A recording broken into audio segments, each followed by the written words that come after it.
yang merasakan penjiwaan dari kampus ini ketemu, artinya kebutuhan ilmu dan kebutuhan sosial itu ketemu. Saya kira ini tidak terjadi di kampus-kampus lain. Posisi saya hari ini tidak lepas dari jasa besar dari kampus kita. Apapun posisi kita hari ini, yang jelas langkah kaki kita berbekas di sini. Salah satu upaya kita untuk memutuskan mata rantai kemiskinan terstruktur itu adalah dengan ilmu.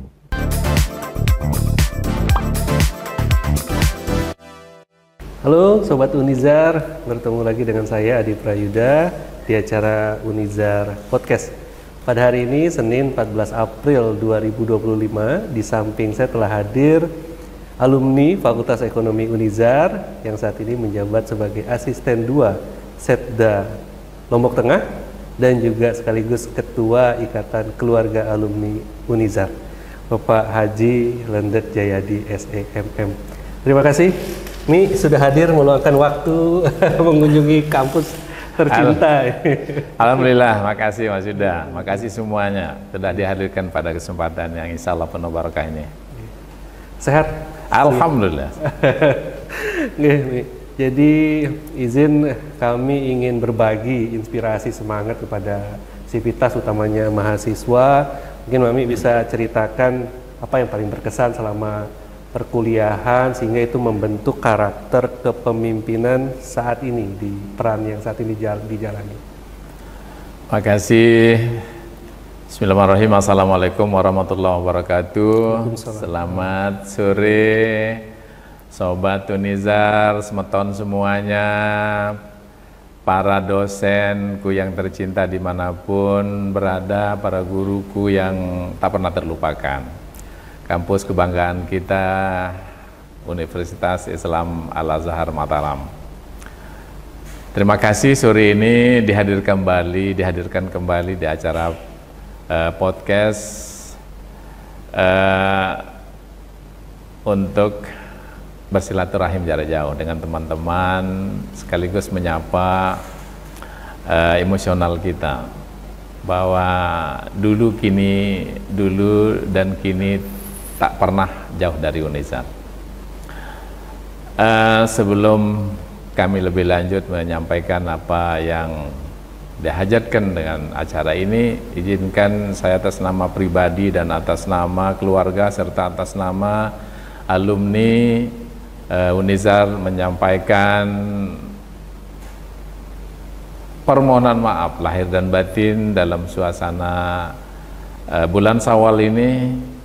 Mohon dimaafkan atas segala tingkah, ucap, dan apapun selama pergaulan kita dulu dan sampai hari ini.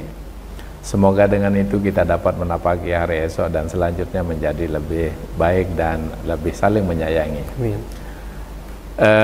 Pak Yuda dan rekan-rekan, saudara-saudari IKA Unizar dan calon alumni, bahwa menceritakan kesan selama di Unizar mungkin tidak cukup beberapa jam Pak Yuda. Karena saya berada di Unizar ini dulu kan sudah berada dalam profesi ASN, jadi tidak 24 jam di kampus, tapi juga sudah berada di dalam. Tapi yang saya selalu canangkan dalam diri ini, saya tidak mau kalah dengan mahasiswa murni. Jadi mahasiswa murni yang rajin, saya harus lebih rajin. Nah, itu sehingga ya mahasiswa murni selesai, saya juga selesai. Saya tidak mau kalah selesai, harus sama awal dan sama akhir dengan teman-teman yang murni. Dan itu juga tentu karena kampus juga mendukung itu. Saya merasakan dulu kuliah di Unizar ini tidak pernah ada mata kuliah yang kosong, kemudian dosen-dosennya juga menginspirasi karena banyak yang sesama profesi pemerintahan. Jadi itu yang semakin tidak hanya ilmu akademik tapi ilmu pengalaman dari para dosen itu, saya kira itu menginspirasi saya dan dekan kita dulu kan Pak almarhum Pak Nur Asikin Amin. Itu waktu itu beliau itu sangat disiplin dan setiap hari beliau itu standby. Di tahun berapa nih? Itu tahun 97. 97. Itu. Nah, kemudian teman-teman juga rajin-rajin dan saya bertekad jangan kalah dengan teman-teman yang rajin. Itu sih yang mengikat saya. Dan kemudian juga di kampus ini mengajak saya, menugaskan saya dulu dalam berbagai kegiatan, sehingga saya juga tidak pernah menyia-nyiakan kesempatan dalam berbagai kegiatan koordinator pengabdian masyarakat, baik saat kita baru masuk sampai di KKN saya juga koordinator di ketuanya. Jadi selalu saya jadikan itu sebagai wadah untuk menginternalisasi kebaikan-kebaikan di sekeliling kita, sehingga ya alhamdulillah bisa selesai dengan baik bersama teman-teman yang baik-baik semuanya. Luar biasa ya semangatnya untuk bersaing sama yang reguler ya. Wah, padahal sambil kerja juga. Jadi di tahun-tahun itu tentu banyak tantangan, berbeda dengan fasilitas yang ada beda banget sekarang. Beda banget. Gimana kalau sedihnya itu? Kalau dulu itu serba sederhana, tapi yang tidak sederhana itu adalah suasana. Nah, dulu gedung yang bagus gedung itu kan hanya Fakultas Teknik, ya, Fakultas Teknik, yang lain kan biasa. Tapi suasana kebatinan, suasana empati serta kekeluargaan kita, kemudian kita berada di dekat kampung juga, selalu kita berinteraksi, antaranya institusi akademik dengan institusi kemasyarakatan itu beririsan. Jadi ini yang juga memantik bahwa kebutuhan-kebutuhan kita sebagai sosial mahasiswa itu kita berintegrasi langsung dengan masyarakat, karena teman-teman kami dulu itu kan berada mondok di sekitar sini, dekat. Jadi itu yang merasakan penjiwaan dari kampus ini ketemu, artinya kebutuhan ilmu dan kebutuhan sosial itu ketemu. Saya kira ini tidak terjadi di kampus-kampus lain. Biasanya kampus itu agak sedikit eksklusif, tapi ini inklusif. Jadi sudah dari dulu sejak awal-awal kampus kita ini adalah kampus yang inklusif, ramah sosial dan lingkungan. Dan saya dapat menyaksikan hari ini tidak hanya megah, tapi satu yang saya dapat ceritakan kemana-mana, kampus kita ini bersih. Saya keliling sampai ke sudut-sudut belakang, ini bersih. Tidak banyak kampus yang megah tapi juga tidak semuanya bersih. Ini megah sekarang, bangunannya yang minimalis tapi bersih. Yang saya apresiasi itu bersih. Jadi bagaimana Mami melihat perkembangan kampus ini dari dulu zamannya mungkin banyak keterbatasan dengan kampus dan segala dinamika pendidikan yang ada saat ini di Unizar? Benar-benar saya ketika mau ke sini masuk gitu Mas Yuda, kalau lewat sih acap kali saya lewat, tapi tidak begitu memandang secara penuh gitu, hanya lewat kampus, karena di depan itu rame, hanya lewat. Tapi begitu saya masuk, saya merasakan seperti bukan Unizar yang dulu. Jadi tertata apik, tapi yang saya juga kagum adalah penataannya yang tidak merusak master plan yang dulu, ya, layoutnya yang dulu itu masih ini, sehingga saya kira patut menjadi contoh mengembangkan gedung tapi tidak meninggalkan posisi-posisi lama, sehingga kita masih bisa mengenang bahwa ini dulu bangunan ada di sini, masih terawat, masih terpelihara, bahkan terkembangkan. Kalau dari sisi kemegahan sulit diucap karena berbeda jauh, gapnya terlalu jauh kondisi dulu dengan saat ini. Belum lagi ditambah fasilitas, kemudian kelengkapan fakultas juga ada fakultas kedokteran ini yang kita harus bangga menjadi Unizar. Menjadi Unizar keren. Baik, terima kasih Bi. Yang tetap sama adalah Unizar berada di tengah masyarakat. Nah, itu. Jadi antara ilmu dan sosial itu betul-betul terjalin dengan sangat erat. Iya, terpatri dengan baik dan tidak banyak kampus yang memposisikan keberadaannya ini seperti kampus kita. Jadi seakan-akan ini magnet antara ilmu dan masyarakat yang membutuhkan ilmu itu beririsan, tak ada jeda waktu 24 berada di sini. Bahkan tenaga-tenaga cleaning service-nya juga teman keluarga kita yang di sini. Saya kira ini simbiosis yang bisa ditiru oleh institusi manapun, sehingga pengabdian masyarakat itu tidak hanya periodisasi karena ada kegiatan mahasiswa keluar, tapi inilah pengabdian kampus yang tanpa henti, 24 jam pengabdian. Sehingga itunya insya Allah barokah. Iya. Selanjutnya Mi, sekarang kan di posisi asisten 2 menangani bidang ekonomi dan pariwisata. Sejauh mata memandang, sejauh pengalaman, melihat kontribusi alumni khususnya terkait dengan bidang ekonomi yang itu juga bidang yang Mami geluti di Unizar, yang tekuni, pelajari terhadap mungkin pembangunan daerah, kaitannya dengan pariwisata di Pulau Lombok pada khususnya, itu bagaimana? Ya. Posisi saya hari ini tidak lepas dari jasa besar dari kampus kita. Apapun posisi kita hari ini, yang jelas langkah kaki kita berbekas di sini. Profesor pun pernah dia menjadi S1 dan saya S1-nya di sini, maupun S2-nya di tempat lain. Sehingga jasa ini suka tidak suka, mau tidak mau harus menjadi jiwa bagi kita. Harus kita ingat bahwa ini alma mater, ibu yang telah memberikan kita segalanya, yaitu ilmu. Maka dalam IKA Unizar pun kami membuat akronim Ikaza Berbakti. Karena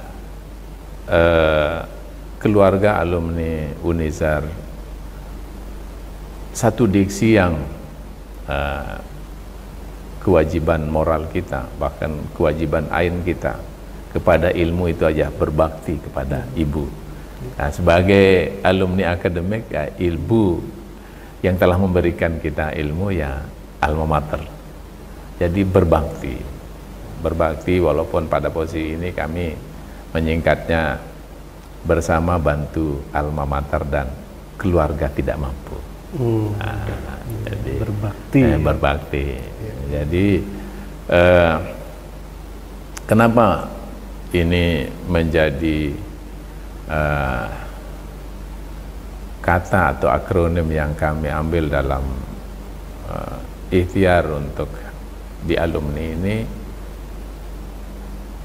itu adalah keterpanggilan jiwa kita sebagai alumni, karena begitu luhur jasanya yang dalam bentuk sertifikat akademik sehingga kita bisa menjadi pada posisi hari ini.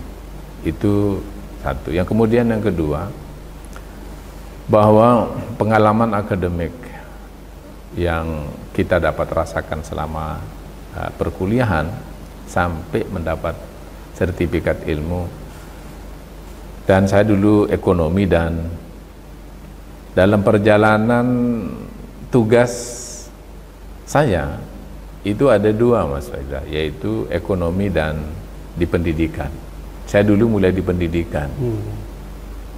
Tapi kenapa saya tidak ambil jurusan sarjana pendidikan? Kenapa ekonomi? Karena masyarakat itu, siapapun dia itu butuh pengembangan ekonomi. Karena itulah yang memastikan dia untuk bisa mengikuti pendidikan dengan baik. Sebab kalau tidak punya kemampuan ekonomi, biasanya akan menjadi tertinggal. Nah, saya ke pariwisata mainstreamnya adalah pengembangan ekonomi juga. Nah, kemudian setelah itu saya berada di asisten 2 mengkoordinasikan rumpun ekonomi, yaitu pariwisata, perindustrian perdagangan, perkoperasian, pekerjaan umum. Itu adalah memastikan pengembangan sektor ekonomi dan accessibility dalam rangka pertumbuhan dan pengembangan ekonomi. Dan ini kita mampu mengenjawantahkan dengan ilmu yang kita dapat di sini dan inspirasi para dosen yang dulu praktisi ekonomi. Nah, apalagi sekarang Lombok Tengah dan Nusa Tenggara Barat, pengembangan sektor kepariwisataan, kemudian juga sektor pangan. Ini adalah ruang-ruang atau institusi ekonomi kalau kita di pemerintahan untuk menjadi rumah kolaborasi kita agar masyarakat kita yang berada di bawah ini jangan karena faktor ekonomi mereka merasa menjadi tantangan atau menjadi halangan untuk berpendidikan. Ini harus kita sambungkan antara ekonomi dan pendidikan. Pendidikan itu tidak boleh ada sumbatan karena ekonomi dia tidak berpendidikan. Kemudian yang berpendidikan adalah memastikan dia penghidupan ekonominya dia lebih baik karena ilmunya ekonomi. Karena ruang-ruang ekonomi kita di Lombok Tengah dan Nusa Tenggara Barat ini sudah begitu besar, baik secara alam maupun infrastruktur yang sudah dikembangkan oleh pemerintah, baik pusat maupun provinsi dan kabupaten kita. Integritas akademik itu akhirnya kan bertemu dengan tantangan birokrasi dan dinamika politik ya. Pada akhirnya ya, semua ilmu dengan posisi pekerjaan yang sekarang, bagaimana memegang teguh integritas akademik itu dalam dinamika birokrasi dan politik saat ini? Karena kita berada pada profesi ASN, jadi ASN itu tidak boleh kita langsung menjadi ikut dalam politik praktis, tetapi kita adalah menjadi pemangku kebijakan dalam rangka politik ini harus bergerak dinamis, karena politiklah yang mengedrive segala sesuatu, karena politik ini adalah alat untuk menuju kepada kesejahteraan. Jadi politik ini bukan tujuan, karena tidak semua orang berada di dalam dunia politik. Jadi politik itu alat. Nah, kemudian ASN juga alat. Sesama-sama alat ini harus bekerja bersama-sama. Alat itu tidak boleh berbenturan fungsinya. Ya, jadi sama dengan di kendaraan atau dalam organ tubuh kita. Indra kita diciptakan Tuhan itu dalam ekosistem, menjadi satu jaringan yang harus bekerja sama dengan organ lain. Begitu juga dalam kendaraan sudah diciptakan oleh penciptanya untuk bekerja bersama sehingga bisa bergerak secara dinamis. Begitu juga kita di pemerintahan ini antara legislator DPR dengan kita sebagai eksekutif ini harus bekerja bersama sehingga tujuannya adalah untuk mensejahterakan masyarakat. Nah, kembali memposisikan ilmu akademik dalam dinamika ini, kita bekerja secara profesional bahwa ilmu-ilmu akademik itu kita manfaatkan dalam tugas-tugas dinas kita sehingga akan memperkuat bagaimana kita mengeksekusi tugas-tugas dan fungsi kita ini bersendikan dari ilmu-ilmu akademik yang ada. Dan ilmu akademik itu tidak cukup dengan yang kita dapat di kampus, tetapi kampus juga menghadirkan kita untuk berada di dalam masyarakat. Itu juga menguatkan batin kita dalam pribadi ini, bahwa ilmu atau teori itu kita diajarkan untuk pengembangan partisipasi masyarakat, sehingga kampus mengajarkan kita harus menyesuaikan diri dengan keadaan lingkungan. Nah, kita di dunia perkuliahan memang sudah diajarkan itu. Jangan juga kita sebagai orang mentang-mentang punya ilmu ketika berada di masyarakat terus menjadi orang yang sok pandai. Karena di hadapan kita juga tidak sama yang kita hadapi. Jadi kampus telah mengajarkan kita adaptif dengan lingkungan. Jadi dimanapun kita berada itu, ilmu, apapun disiplin ilmu, semua ilmu mengajarkan kita adaptif. Dan kampus juga mengajarkan seperti itu, makanya ada pengabdian masyarakat. Ya, Tridharma perguruan tinggi itu kan mengajarkan itu, sehingga mahasiswa dimanapun berada, jangan pernah melupakan misi Tridharma perguruan tinggi itu. Sehingga, dan alhamdulillah terus terang aja, saya kagum di mana-mana saya sampaikan bahwa saya selalu bangga dengan Unizar, karena belum pernah saya dengar Unizar ini diceritakan ada yang kurang baik di masyarakat atau dalam dinamika ini. Di luar daerah sana atau di mana sering kita dengar perguruan tinggi, tapi alhamdulillah Unizar belum kita dengar. Itu citra dan boleh jadi itu legacy bagi kita pada eranya gitu. Dan itu harus kita pelihara dengan baik, karena jangan pernah kita lupakan napak tilas kita itu, karena kita paling tidak S1 kita di sini. Nah, jadi pesan moral kita kepada siapapun bahwa membangun negeri ini tidak harus menjadi presiden, tidak harus menjadi gubernur, tidak harus juga menjadi bupati, tapi jadilah memerintah setidaknya pada diri kita. Karena menjadi pemimpin tidak harus menjadi pemimpin bagi komunitas, tapi memimpin diri sendiri ini juga bagian dari belajar mengayomi orang lain, mengacu pada mengayomi kebutuhan diri sendiri.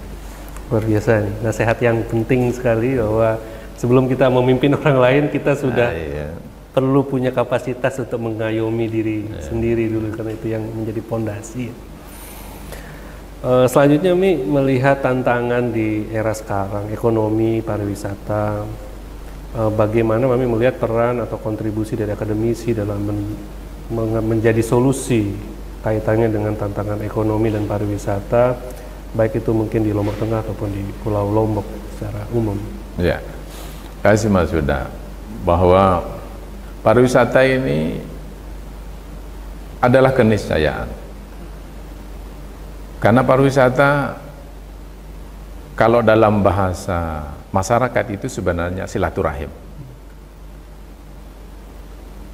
Silaturahim kita karena ingin mengunjungi, karena sesungguhnya kita ini bersaudara. Dimanapun di belahan dunia ini kita bersaudara, karena kita diciptakan dari satu. Maka kita itu sesungguhnya bersaudara, maka kita harus bersilaturahim dimanapun saudara kita di belahan dunia. Pariwisata ini mengajak kita untuk kembali kita mengenal dengan siapa kita menikmati planet bumi ini. Dan itulah yang harus kita rawat. Sehingga yang pernah datang ke sini juga kita harus memberi kesan bahwa dia harus datang kembali. Karena ada kebatinan yang sudah tertanam. Karena itu tadi dari rasa persaudaraan bahwa kita sebenarnya adalah satu.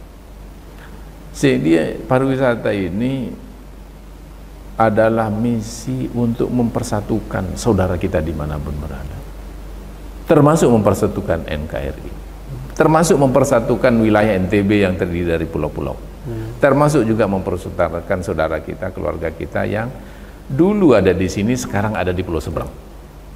Sehingga misi ini, kalau ini terus recycle-nya kita maintain dengan baik, bahwa pergerakan ekonomi yang berbasis pada pengembangan sektor pariwisata ini adalah perputaran ekonomi yang tanpa henti. Karena setiap perjalanan itu membutuhkan energi. Dan energi itu ada di masyarakat. Kita berangkat perlu kendaraan, perlu bensin. Bensin juga dijual masyarakat. Apapun transportasi kita. Kemudian kalau kita berjalan, maka kita haus dan lapar. Juga butuh kita minum, butuh kita makan. Ada di masyarakat. Setelah itu kita ketemu dengan petang hari, kita nginap, akomodasi butuh. Ada di masyarakat, ada homestay, ada sarhunta, ada di mana-mana. Kemudian setelah itu kita terus untuk berinteraksi sehingga kalau sektor ini menjadi industri, hampir kita tidak membutuhkan harus industri itu berbentuk pabrik besar. Yang pikiran gitu industri adalah pabrik, tidak. Tapi pabrik ekonomi itu sebenarnya sudah ada ketika alam ini diciptakan. Itulah pabrik ekonomi yang harus kita gerakkan. Nah, isi kampus ini adalah mampu mengkapasiti building masyarakat sehingga mengerti bahwa alam ini adalah industri ekonomi. Karena ilmu ada di kampus. Nah, sehingga kalau itu kita renungkan dan kita ejawantakan, maka tidak ada alasan bagi orang yang sudah memiliki ilmu untuk tidak cinta alam. Karena kita lahir di alam dan kita hidup untuk memelihara dan menciptakan, memelihara dan mengembangkan alam yang sangat luar biasa ini. Dan kita berada di negara Indonesia yang di jalur Katulistiwa yang memiliki dampak geografis iklim yang luar biasa. Kemudian di Lombok ini apa mau dicari? Objek wisata apa mau dicari di Lombok ini? Kita bisa persembahkan yang orang tidak punya. Budayanya luar biasa. Dan tidak ada budaya Sasak, tidak budaya Lombok yang sama dengan budaya lain. Kita ke Bali punya karakter tersendiri. Dan kalau ini kita jadikan sini energi industri kreatif, karena budaya itu adalah kreativitas. Adalah sesuatu yang tak benda, yang diciptakan oleh para kreator kita tempo dulu. Sehingga dia dijadikan budaya setelah teruji 50 tahun itu tidak beririsan persoalan ekonomi, tidak berlawanan dengan persoalan masyarakat. Maka dia diakui bahwa itu menjadi suatu pelestarian yang mampu membangkitkan dan memelihara kerukunan masyarakat. Sehingga kalau ini kita jadikan sebagai ruang ilmu dan sumber ekonomi, saya kira tidak mesti kita harus bersusah payah mencari ilmu ke negara mana. Sudah ada di sini semuanya. Karena saya sangat yakin dan percaya bahwa Tuhan Allah Subhanahu wa taala melahirkan kita di sini. Sudah disiapkan kita bahwa di sini adalah makhluk yang tidak akan ditelantarkan oleh pencipta kita. Sudah disiapkan itu. Nah, itu yang harus kita internalisasi dalam segala keadaan. Dengan apa kita mampu adaptif? Dengan ilmu. Kemudian ilmu kita bisa beririsan, berinteraksi dengan masyarakat dengan adab. Siapa mengajarkan kita itu? Ya agama. Agama dan budaya kita. Jadi ketemu semua warisan-warisan dan keadaan alam kita ini, maka tidak ada lain kecuali kita bersyukur kepada Yang Maha Kuasa dan bersyukur kepada yang telah memberikan kita, termasuk kampus kita ini. Luar biasa ya, perspektif yang sangat filosofis kaitannya dengan pariwisata dan sirkulasi ekonomi yang bisa terjadi dengan tetap memelihara alam, budaya dan adat juga tadi disampaikan oleh Tony. Untuk selanjutnya kaitan sama IKA Unizar ini. Jadi kira-kira apa yang sedang dikerjakan dan rencana apa ke depan dalam berkontribusi kepada kampus? Ya. Terima kasih Mas Yuda dan terima kasih semuanya. Saya tidaklah menjadi sesuatu yang lebih dibanding teman-teman lain. Tapi saya diajak berkhidmat di IKA Unizar adalah penghormatan yang sangat besar bagi saya pribadi. Walaupun dengan serba kekurangan, tapi kampus menuntut saya untuk bisa berkontribusi. Itu sebuah penghormatan dan bagi saya adalah kesempatan untuk mudah-mudahan saya bisa membalas budi kampus ini, sehingga walau dulu saya sedikit agak menolak gitu, karena menolaknya bukan menolak untuk dikerjakan, untuk dipekerjakan gitu, bukan, tapi menolak karena saya sangat tahu posisi dan kemampuan serta kapasitas segalanya untuk membantu kampus, misi kampus yang begitu besar. Misi apa? Misi kemasyarakatan yang besar-besar. Nah, tetapi walau dengan ketiadaan kesempurnaan, kekurangan segalanya, karena kampus memanggil, saya harus berbakti pada kampus, berbakti. Harus ikut sama, apalagi guru-guru kami, dosen-dosen kami yang mengajak sesuatu yang tidak mungkin saya tolak. Karena itu saya mengajak kepada kita semua bahwa ada ruang kolaborasi yang disiapkan oleh kampus, yaitu Ikatan Keluarga Alumni. Ini rumah kolaborasi, kita berkolaborasi dengan baik untuk bisa membantu, saling membantu antara kebutuhan kampus dan kebutuhan masyarakat akan kampus. Karena alumni ini, kalau saya baca, pernah saya baca dalam literatur kemampuan dan keberadaan institusi baik pendidikan dasar, menengah, sampai perguruan tinggi yang besar-besar, salah satu kontributor yang kuat itu adalah para alumninya. Saya yakin itu, karena alumni ini kan setiap tahun berganti, keluar dan masuk. Nah, kalau ini tidak dipelihara yang keluar ini, maka komunitas kampus tidak akan banyak. Karena biasanya keluarnya itu kadang lebih banyak yang keluar dari yang masuk. Atau katakan sama saja, berarti komunitas kampus itu tidak akan berkembang banyak kalau yang keluar itu tidak diikat atau katakan keluarnya 10% saja yang ikut aktif, itu coba bayangkan 10 kali 10 tahun sudah banyak. Nah, ini harus terpelihara alumni ini, dan kita tidak akan pernah berharap semuanya untuk bisa kembali, tidak. Karena ada yang sampai ke luar negeri, ada keluar daerah, tapi paling tidak organisasi ini mengingatkan bahwa ada jiwa yang pernah tertanam di kampus kita ini. Nah, akan IKI Unizar bahwa kami ya kembali lagi tadi menyampaikan bahwa visi misi kita adalah membantu kampus dalam Tridharma perguruan tinggi. Maka kami membuat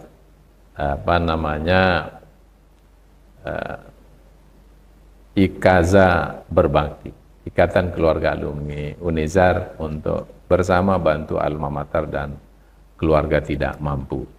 Nah, kenapa ini? Karena alhamdulillah kami di Lombok Tengah ini, pemerintah Kabupaten Lombok Tengah sudah ada MOU dengan Unizar untuk kerjasama di bidang membantu anak tidak mampu, anak yatim. Jadi anak-anak kami yang tidak yang sudah penghafal Al-Quran di Lombok Tengah ini dikuliahkan di kampus kita ini. Ini kita kawal, adalah mereka ada keluarga tidak mampu. Salah satu upaya kita untuk memutuskan mata rantai kemiskinan terstruktur itu adalah dengan ilmu. Nah, mereka kan tidak punya harta kekayaan yang cukup untuk, tapi dengan ilmu. Nah, jangan sampai karena persoalan ekonomi mereka tidak mampu melanjutkan. Apalagi dia itu penghafal Al-Quran.